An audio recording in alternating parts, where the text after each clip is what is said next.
The Clockwork Universe model of reality presented in the previous video was an extremely caricaturized worldview. It was not meant to be self-consistent. In fact, it was full of logical fallacies. My goal was to make you think, to make you evaluate not only its inconsistencies, but just as importantly, to make you analyze all of its implicit and explicit assumptions. I wanted you to question everything you heard in that video, from the premises to the conclusions. The idea was to prompt you to critically examine any deep-rooted beliefs about the nature of reality that you may have, to prompt you to really question them, to be skeptical about them. Do you believe you're an insignificant bunch of atoms in a vast, meaningless, purposeless universe? Do you believe that the laws and constants of physics are immutable and not subject to evolution? Do you believe that mind is reducible to matter and its physical interactions? Do you believe that you're a puppet on strings, a sort of automaton with no personal agency whatsoever? Do you believe that consciousness or free will are just an elaborate illusion? Do you believe that time is not real? Now, from a scientific point of view, what if I told you that the Clockwork Universe model of reality turns out to be a little bit outdated? What if this model, which is essentially based on materialism, Cartesian reductionism, Laplacian determinism, classical physics, and local realism, has already been superseded? And with this I mean that not only have most of its premises been falsified, which is a very important point, but also that its domain of validity has been shown to be extremely limited. How can we justify the extrapolation of such a restrictive model outside of its domain of application? What is the rationale behind using these outdated assumptions about reality to study complex, non-linear, non-isolated systems, to study life, human or animal behavior, consciousness, the universe as a whole, to study nature itself? What if this model of reality has got it all inside out and upside down? What if it turns out there really is no evidence which supports the premises of local realism, determinism, materialism, and scientific reductionism? Ask yourself, what if? What if the truly fundamental elements of reality are not some immutable physical laws, space-time and matter, but instead they are, say, information, free will, time, and evolution? How would you picture yourself in a completely different model of the universe? If you happen to subscribe to the Clockwork Universe paradigm, apart from maybe some of its most controversial conclusions, the question is, can you open your mind just enough to seriously consider other possible worldviews, including those worldviews that you may currently find ridiculous or unlikely? Are you going to let prejudice or belief blindness get in the way of possibly gaining a new perspective? Do you know what happens when a scientific or philosophical worldview is still widely held in the face of overwhelming evidence to the contrary? Well, such a worldview can only be described as pure dogma, as a belief system. It has moved from the realm of science into the realm of superstition. Let me ask you a very important question. Why should you ever deny the value and importance of your own personal experience, of your intuition, of what you discover through deep introspection, of what you learn not by looking outside, but by focusing your attention within? Your own subjective experience, your own consciousness, is the most important tool you have to learn about the world. In fact, it can be argued that it is the only tool you have to learn about the world. I would like to challenge you to leave aside any logical arguments for the moment, to leave aside any premises and assumptions, to leave aside any beliefs or disbeliefs you may have, to leave aside what your biology, psychology, or physics textbooks may have told you about the nature of your own being, about the nature of your own awareness, your own feelings, thoughts, and emotions, and concentrate instead on what you intuitively feel to be true and fundamental about yourself. Why should you give credit to anybody, and this includes your own left brain, who denies the existence of the most fundamental aspects of your own being and the most fundamental aspects of your own experience, such as consciousness, free will, and time, which you experience every single day of your life? Why should you believe anybody who tells you that you're just a robot living in a kind of cosmic puppet show? Why should you pay any attention to anybody else's dogmatic belief system, be it a scientist, a teacher, a philosopher, a politician, a priest, a monk? In particular, why should you pay attention to anybody who refuses to let go of an outdated worldview? That is, anybody who keeps using assumptions about reality which have already been falsified by modern science. And most importantly, why should you believe that reality need be synonymous with a map of the world which deeply conflicts with your own personal subjective experience, with what you experience every single moment of your life? Here is a little gem for you. These are Robert Anton Wilson's words, not mine. They are quoted from one of his talks. Never believe fully in anybody else's belief system. I don't care who it is. Don't swallow their belief system totally. Don't accept all of their bullshit totally.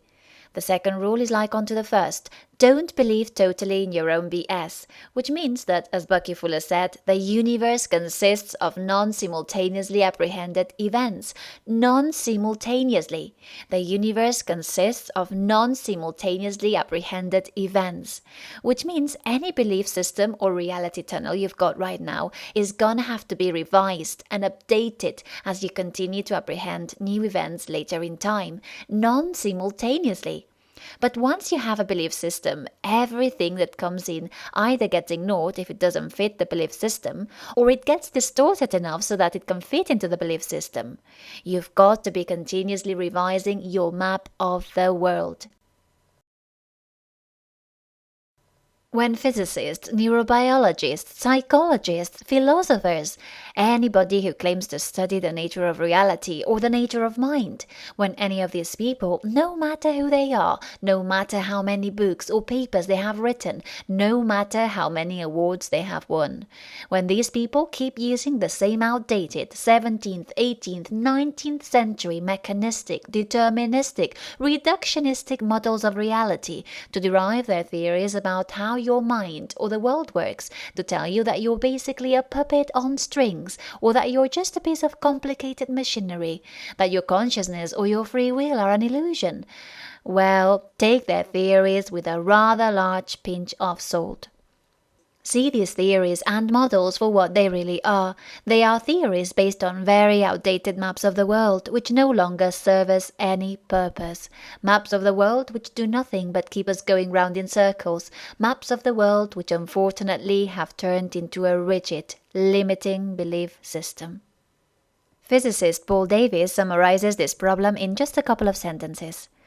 It is often said that physicists invented the mechanistic reductionist philosophy, taught it to the biologists, and then abandoned it themselves. It cannot be denied that modern physics has a strongly holistic, even teleological flavor. Take Werner Heisenberg, for instance. Like most of the founders of quantum theory, he realized that applying reductionism and other classical assumptions to the modeling of consciousness or the study of psychological phenomena was probably not a very good idea. The existence of quantum theory has changed our attitude from what was believed in the 19th century. During that period, some scientists were inclined to think that the psychological phenomena could ultimately be explained on the basis of physics and chemistry of the brain. From the quantum theoretical point of view, there is no reason for such an assumption. For an understanding of psychic phenomena, we would start from the fact that the human mind enters as object and subject into the scientific process of psychology. Physicist Erwin Schrödinger elaborated extensively on these same concepts. Western science cannot explain consciousness because it has excluded the self from its map of the world. By rejecting Cartesian dualism while attempting to explain the world in purely materialistic terms, Western science has trapped itself into another corner. A moderately satisfying picture of the world has only been reached at the high price of taking ourselves out of the picture, stepping back into the role of a non-concerned observer. The material world has only been constructed at the price of taking the self, that is, mind, out of it, removing it. Mind is not part of it, obviously, therefore, it can neither act on it nor be acted on by any of its parts. Our science, Greek science, is based on objectivation, whereby it has cut itself off from an adequate understanding of the subject of cognitance, of the mind. But I do believe that this is precisely the point where our present way of thinking does need to be amended. More recently, theoretical physicist and philosopher Bernard Despagnat has also made his views quite clear on the fact that modern philosophers and scientists need to stop clinging onto outdated notions about reality and start listening instead to what modern science is telling us about the fundamental nature of reality and our relationship with it. Nowadays, any tentative philosophical approach to a worldview should take information coming from contemporary physics into account quite seriously. Some philosophers do still make unrestricted use of classical notions of quite a general nature, such as locality or distinguishability, taken to be obvious ever since Galileo's and Newton's times. Most of them do so without realizing that the domains of validity of such notions are known nowadays to be severely limited. Quantum physics imparts to all objects such a status relative to the sentient beings that we are. It is true that some physicists strove to revert to a more classically objective standpoint, but they had such serious obstacles to circumvent that the outcome of their quest has finally to be considered unsatisfactory. And last but not least, I would like to quote Richard Feynman's words once again. A philosopher once said, "It is necessary for the very existence of science that the same conditions always produce the same result." Well, they don't. In fact, it is necessary for the very existence of science that minds exist which do not allow that nature must satisfy some preconceived conditions like those of our philosopher. As we'll explore later on in quite a lot of depth, modern science has inevitably shaken the foundations of the clockwork universe worldview. It is quite clear that the outdated metaphor, "the universe is a giant clock," needs to be replaced by another metaphor which can successfully describe a new worldview that takes into account all the experimental evidence uncovered during the past century. Not only that, but any new paradigm should also take into account our direct experience of the world, that is, what we know to be true via direct introspection, consciousness, free will, the perception or awareness of change, our experience of the now moment in time. These are fundamental elements of our experience that cannot continue to be brushed under the carpet. They cannot continue to be ignored, denied, or explained away. As far as today's science is concerned, there doesn't seem to be a consensus as to what this new metaphor might be. While some scientists are still desperately clinging onto some of the old premises and have come up with semi-classical theories or hypotheses, others are ready to move on, to completely let go of each and every one of the classical assumptions about reality. As you may have guessed, I am mostly interested in exploring this last option. So, what options do we have? Well, there are definitely very promising candidates. As we'll see, the expressions "the universe is a giant computer," or "reality is information," or even "the universe is a virtual reality or a simulation," they are metaphors used to designate models of reality which are taken quite seriously by many of today's scientists and philosophers. It cannot be denied that, fundamentally, the virtual reality hypothesis is nothing but a modern version of what the philosophers and mystics of all ages and traditions have been telling us for thousands and thousands of years. What if life is nothing but a very persistent dream?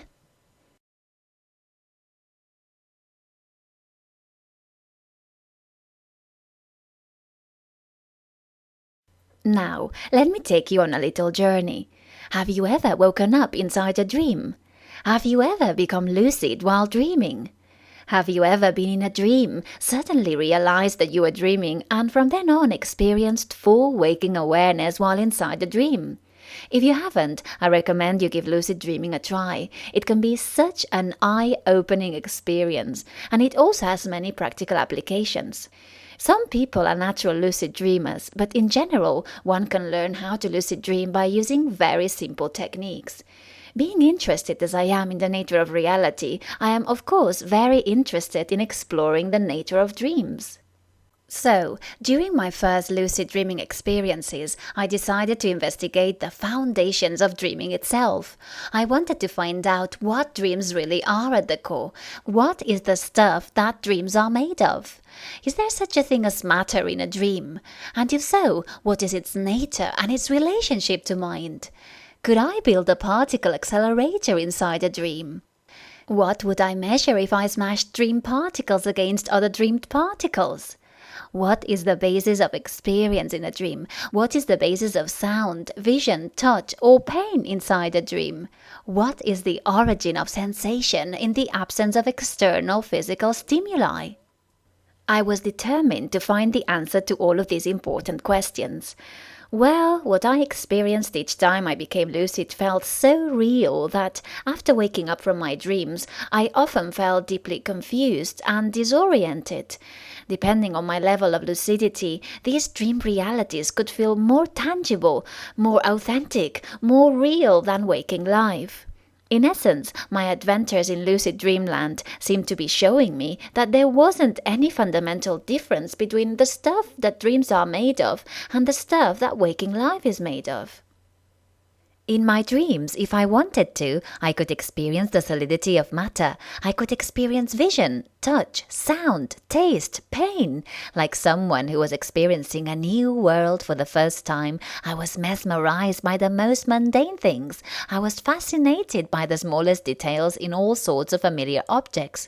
I examined textures, colors, shapes, and patterns in tables, curtains, carpets, doors, grass blades, bricks, flower petals, stones, tree trunks. I performed the most rigorous tests. I knocked on doors to test whether they were solid or to check if they made a sound. I even interacted with what seemed like an exact replica of my cat. I stroked her fur, I examined her whiskers, her skin, her paws, her tail to the nearest detail.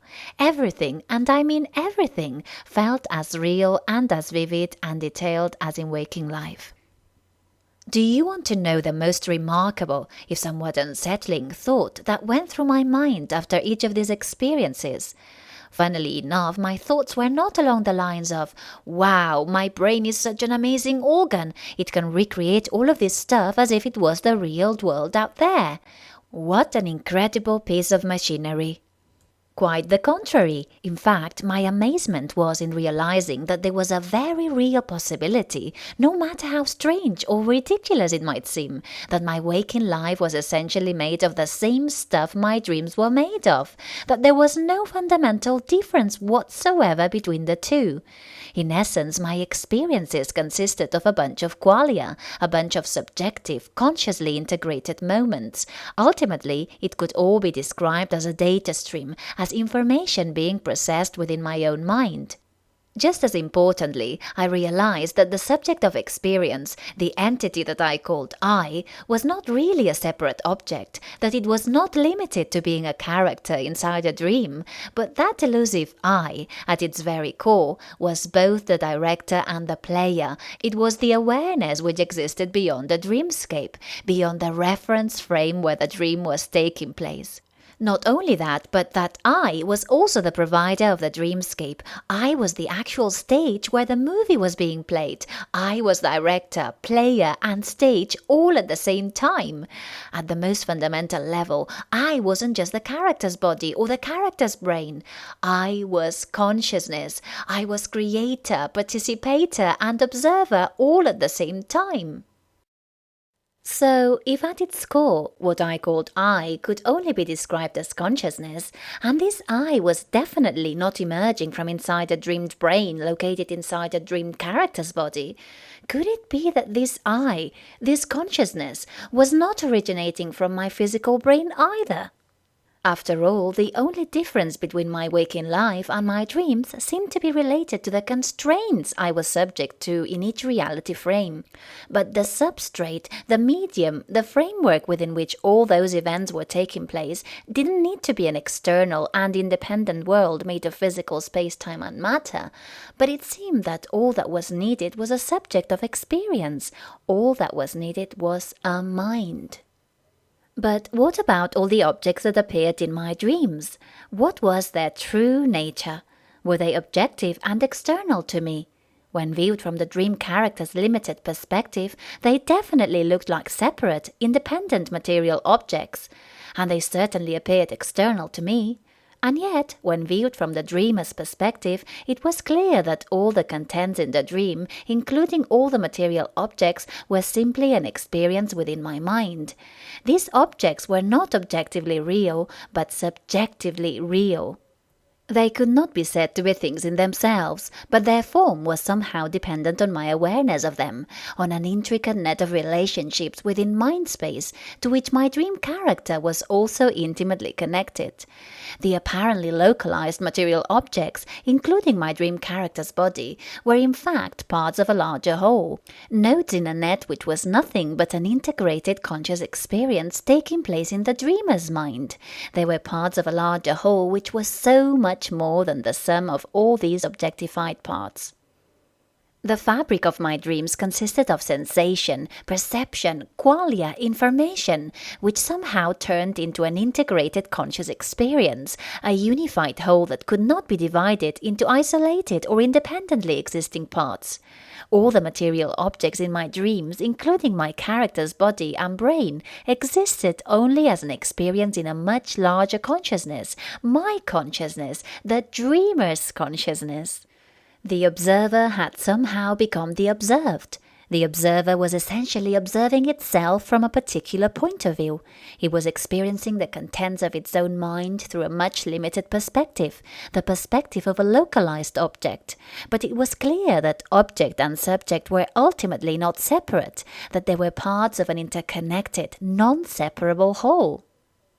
Have you ever experienced your dream realities from outside of your dream character's perspective? In dreams, it is quite easy to switch your point of awareness, to experience the dream reality from, say, a bird's eye perspective, or from a fly-on-the-wall perspective, seeing yourself from outside of your dream character's body, from above, from the side, from behind, just as if you were the camera filming the scenes of a movie, momentarily stepping out of your character's location and instead moving your point of awareness somewhere else. Even more fascinating is the idea that one can temporarily experience reality from someone else's perspective by somehow becoming one with them. Can you imagine what it would be like to experience someone else's perceptions, thoughts, feelings, and emotions from a first-person perspective? Think about it. What would it be like to see red, to taste wine, to listen to music, or to experience love or a broken heart as a different person? Well, it turns out this is something for which there is a substantial amount of anecdotal evidence. For thousands of years, people have reported being able to transcend the limits of the personal or egoic self when in certain altered states of consciousness, not just in dream-like states, but also in meditative states, those states associated with out-of-body or near-death experiences, or those states induced by the use of psychedelics, for instance. Imagine being able to experience reality as if your awareness was no longer limited to the confines of your body. Can you imagine being able to experience what it feels like to be your mother or to be your twin? What it feels like to be a slave or a pharaoh who lived thousands of years ago? Can you imagine being able to feel what it is like to be a tree, a flower, a bee, a snake or a platypus? What it feels like to be the Amazon rainforest, to be planet Earth, the Milky Way galaxy, to be the whole universe? Imagine being able to delocalize, to expand your awareness to the point of becoming one with the cosmos, with nature itself, and then imagine being able to move back to the other end of the spectrum so that you can localize your awareness to any particular space-time region at will, be it somewhere within your own body, somebody else's body, or even that of an inanimate object. Few people can describe the experience of becoming one with an ordinary object with the eloquence of Aldous Huxley, as he did in his book The Doors of Perception. Who would have known that becoming one with the legs of a chair could be such a life-changing experience? The legs, for example, of that chair, how miraculous their tubularity, how supernatural their polished smoothness. I spent several minutes, or was it several centuries, not merely gazing at those bamboo legs, but actually being them, or rather being myself in them, or to be still more accurate, being my not-self in the not-self which was the chair. As fascinating as these ideas seem to me when considering the nature of dreams, and by extension when considering the nature of other altered states of consciousness, such as those induced by meditation or the use of psychedelics, the million-dollar question then was, could I possibly extrapolate this same logic to what we call ordinary states of consciousness, that is, waking life, physical reality itself? No matter how fanciful or crazy this thought appeared to be, my intuition kept pulling me in that direction. Not only my intuition, but most importantly, all the scientific evidence related to the study of ESP seemed to support this idea. Remote viewing, for instance, is a controlled shifting in the localization of one's awareness, which can be achieved in the normal waking state of consciousness. Non-local information is perceived as if somehow one's awareness has been transported at will to another space-time location. But if my waking life was fundamentally not different from a dream or what many would call a hallucinated reality, the implications were overwhelming. Ultimately, who or what was this entity we call I? Who or what was the dreamer of my life, of everybody else's lives? Who or what was dreaming the universe? What was the true nature of the self then? I knew very well what the mechanistic answer to this question was. According to the Clockwork Universe worldview, the universe was made of objectively real, separate material objects interacting with each other locally, according to the classical laws of physics. I was just a complicated machine, a separate, independent object made of matter, a complex arrangement of ever-changing particles following deterministic laws. Nothing more, nothing less. In the Clockwork Universe, I was built from the bottom up, from the parts to the whole, and I existed in a world that was completely external to me. In such a mechanistic, reductionistic universe, any sense of personal agency I had could only be an elaborate illusion. Eliminative materialists would even say that consciousness is an illusion, and yet my direct subjective experience would tell me otherwise. It was telling me that this worldview was fundamentally flawed, that it was inside out and upside down. Direct introspection was showing me that the illusion was not related to the existence of a self, whatever it was, because that self, that overwhelming sense of I amness, was always and had always been there. Subjective experience was telling me that, without a shadow of a doubt, the self, the I, did exist, and I felt very strongly that this self was not built from the bottom up, separate parts somehow assembled to make a whole, but that this I had evolved from the top down. It was a whole that, through evolution, had differentiated itself into several parts, parts that could not be disconnected, that can never be separated from the whole. Despite the inexistence of clearly defined, separate objects or subjects of experience, I could intuitively feel that there was indeed such a thing as personal agency, such a thing as intent, such a thing as downward causation, and such a thing as free will, and I realized that these ideas presented no conflict when one looked at the world as an evolving unified whole, a whole which had always preceded its parts, not the other way around. Despite its different forms, the I had always and would always be unified wholeness at its very core. It seemed that the ways in which this I could be experienced, what could be seen as different identities of the self, could be mapped to a kind of onion-layered reality. In this sense, the self existed not as a clearly defined separate object or subject, but in its process of differentiation, the whole had evolved to exist also as an incredibly large number of parts, all of which remained intimately connected to each other, and which of course could only be understood contextually as elements that had originated within the whole. The self, whatever its temporary form, was ultimately identical with the whole world, nature itself. Nature was not a separate external world, but it was at its most fundamental level the inner world of experience. It was awareness, sensation, perception, qualia, information. It was at its core undivided, unbounded consciousness. Theoretical physicist David Bohm's ideas come to mind here. He saw the totality of existence as an unbroken whole, as undivided wholeness. Just as every portion of a hologram contains the image of a whole, everything that we conceptualize as an objectified or localized portion or region of the universe is actually an unfoldment of the whole. In some sense, each localized region contains a total structure enfolded within it. He further elaborates, man is a microcosm of the universe. Therefore, what man is a clue to the universe. We are enfolded in the universe. Individuality is only possible if it unfolds from wholeness. I would say that in my scientific and philosophical work, my main concern has been with understanding the nature of reality in general and of consciousness in particular as a coherent whole, which is never static or complete, but which is an unending process of movement and unfoldment. Man's general way of thinking of the totality, i.e. his general worldview, is crucial for overall order of the human mind itself.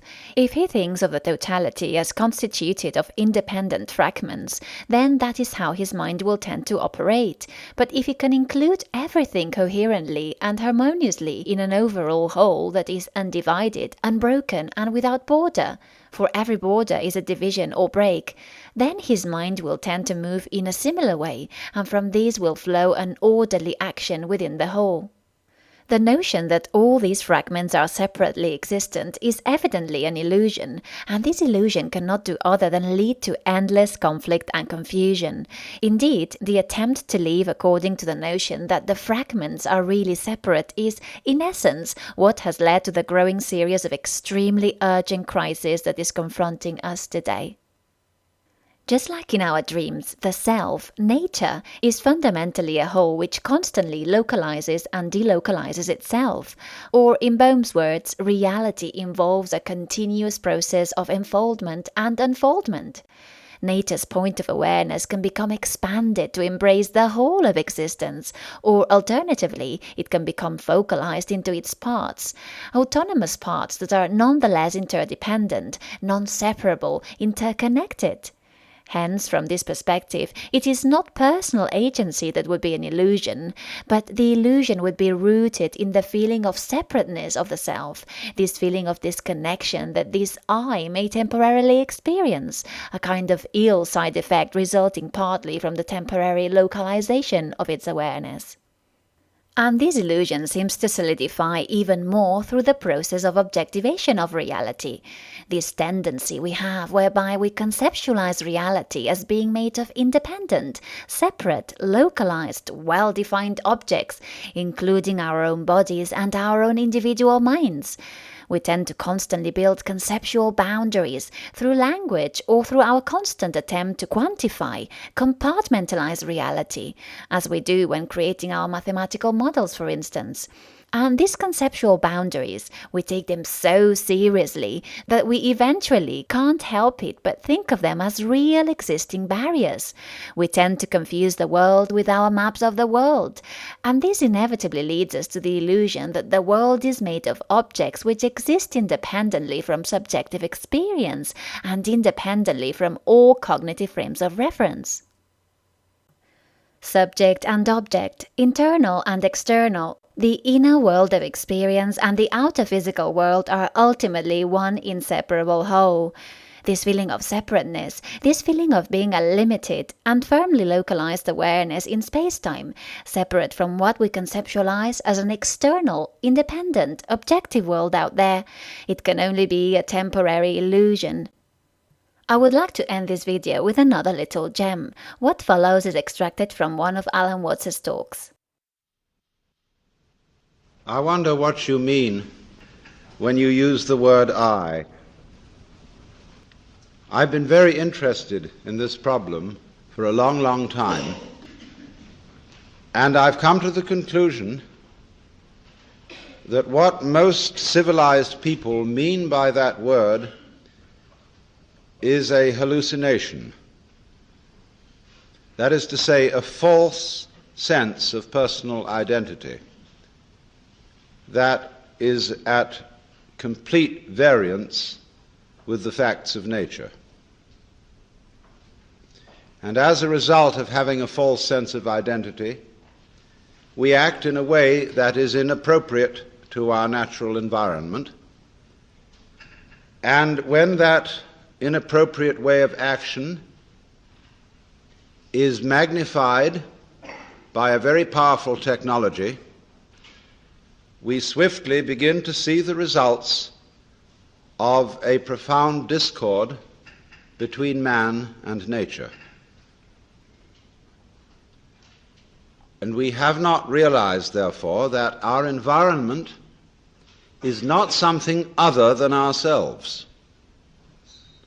In assuming that it is, we have made a great mistake and are now paying the price for it.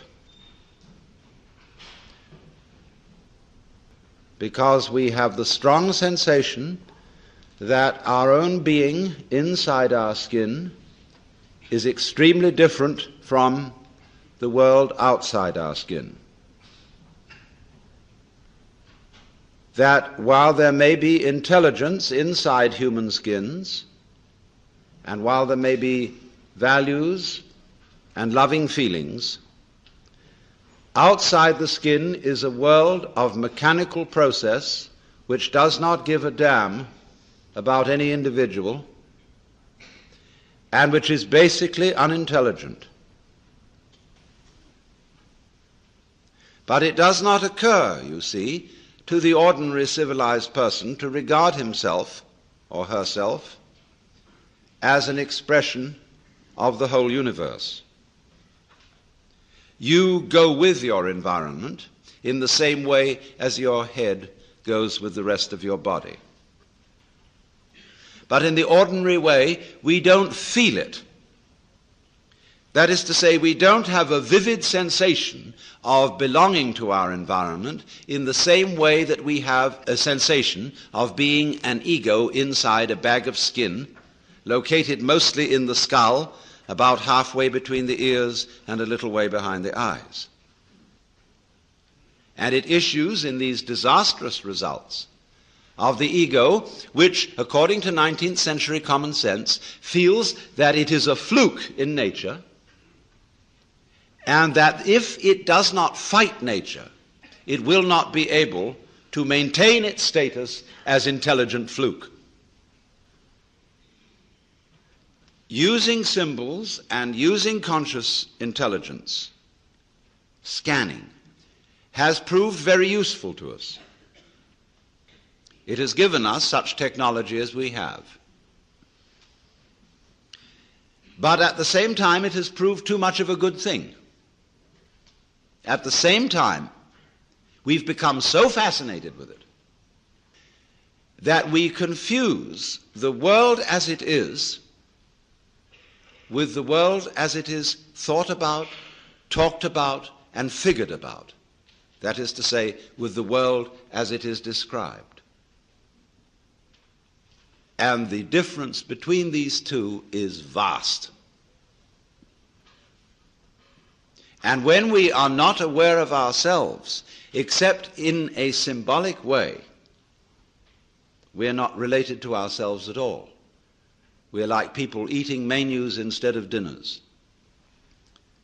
So then we get back to the question of what do we mean by I? Well, first of all, obviously, we mean our symbol of ourselves. Now, ourselves, in this case, is the whole psychophysical organism, conscious and unconscious, plus its environment. That's your real self.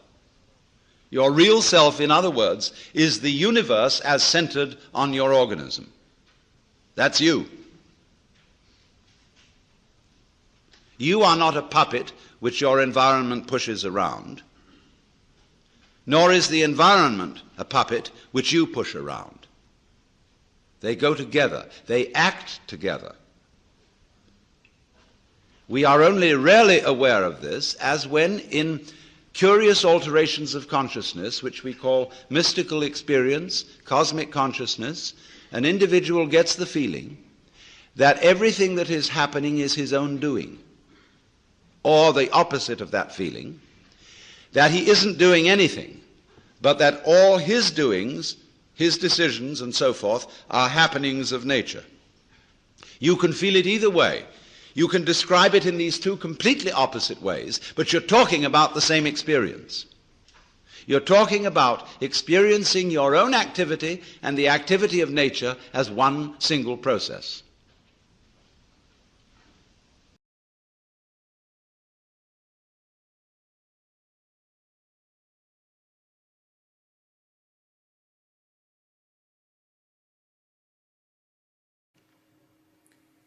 There are so many ways to describe or to model reality.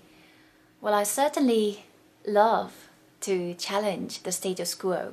The last thing I would want here is to fall into another dogmatic trap.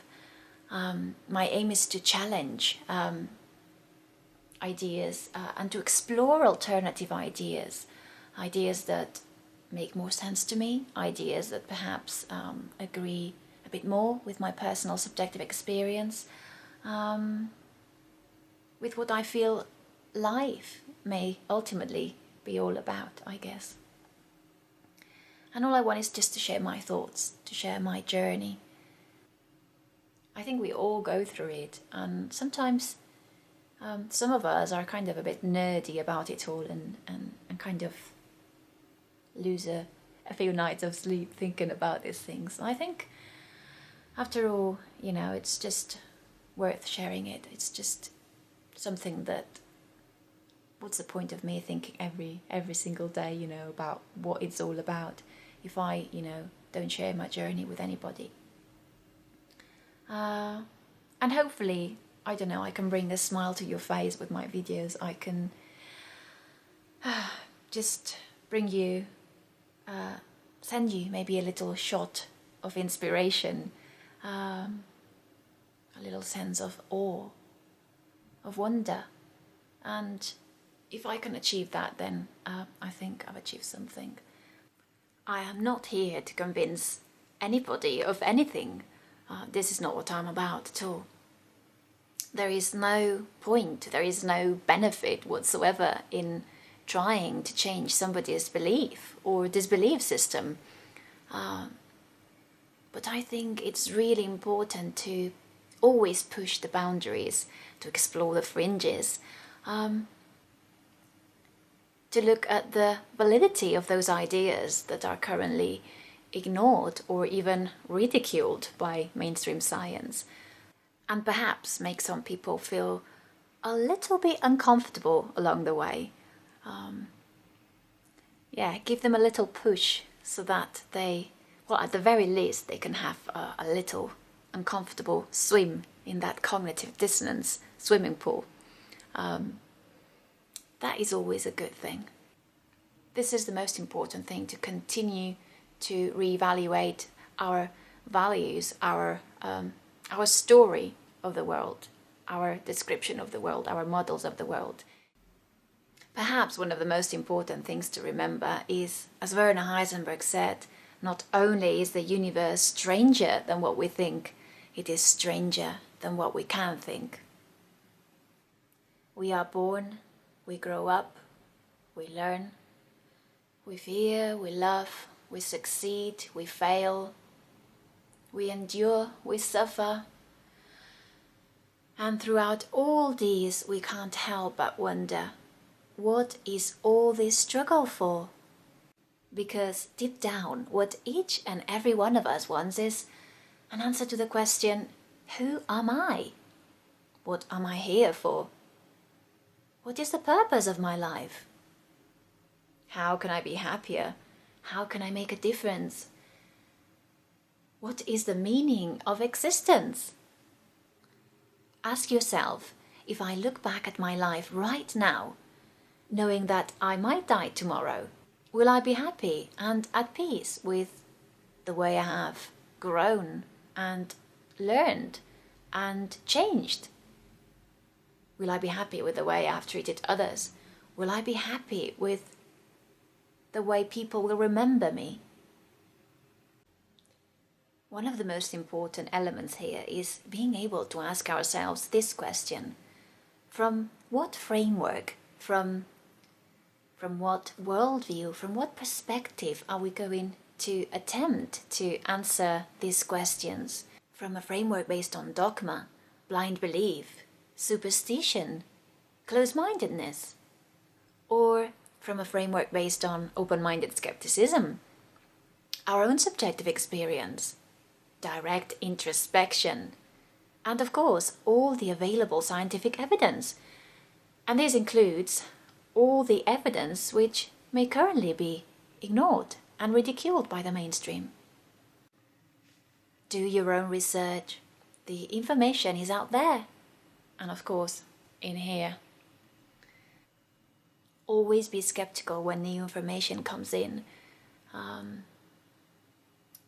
Try to always stay away from complete belief and disbelief. Evaluate the data, keep an open mind, and try to consider all possibilities without prejudice or preconceptions. So, trust your intuition and always, always follow your heart.